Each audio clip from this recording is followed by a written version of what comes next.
ఈరోజు ఈ సభకు వచ్చిన పెద్దలకు ప్రతి ఒక్కరికి నమస్కారం.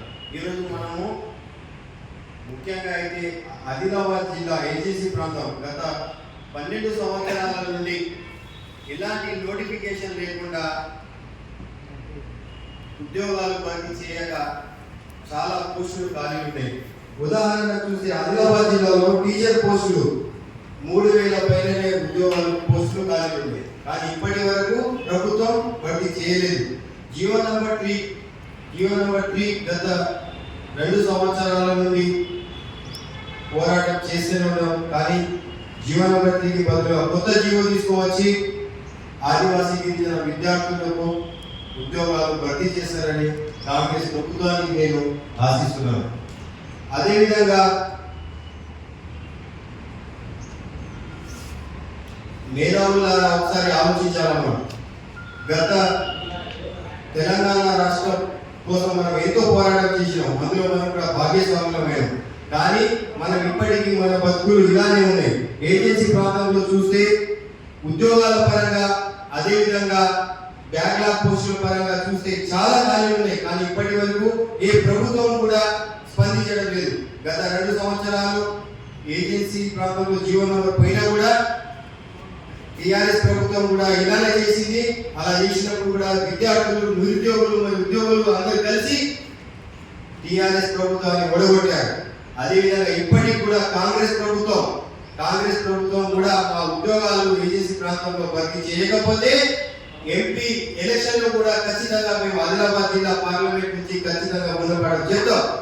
తమ యొక్క వైఖరిని తెలియజేయాలి. అదేవిధంగా ఆదిలాబాద్ ప్రాంతంలో పార్లమెంట్ అభ్యర్థులుగా పోటీ చేస్తున్న అభ్యర్థులు ఖచ్చితంగా తమ యొక్క వైఖరిని తెలియజేయాలి. లేని పక్షంలో ఆదివాసీ గిరిజన విద్యార్థులు మేము తిరగబడతాం. అదేవిధంగా గత మన రాష్ట్ర ఉప ముఖ్యమంత్రి గారు బట్టి విక్రమ గారు ఇంద్రవెల్లి మండలంలో పాదయాత్రలు వచ్చినప్పుడు చెప్పారు, 100% ఖచ్చితంగా 100% గిరిజన ఆదివాసుల భర్తీతోనే మేము ఐటీడీలో ఉన్న బ్యాక్లాగ్ పోస్టులను భర్తీ చేస్తామన్నారు. కానీ ఇప్పటి వరకు భర్తీ చేయకపోవడం చాలా దారుణం. అదేవిధంగా ఈ ప్రభుత్వం స్పందించి వెంటనే కొత్త జియో ప్రకటించి 100% ఏజెన్సీ పోస్టులను భర్తీ చేయాలి.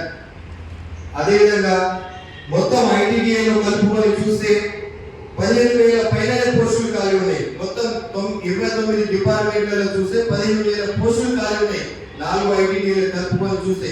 కానీ ఇప్పటికి కూడా మేధావులు స్పందించడం లేదు. రాజకీయ నాయకులు తమ ఓట్లతో కోసం వస్తున్నారు కానీ 100% రిజర్వేషన్ కోసం ఏ రాజకీయ నాయకులు కూడా మాట్లాడడం లేదు. కనీసం ఇప్పటికైనా రాజకీయ నాయకులు 100% కోసం ప్రయత్నం చేయాలి. ఖచ్చితంగా మాకు 100%తోనే రిజర్వేషన్తోనే నోటిఫికేషన్ భర్తీ చేయాలి.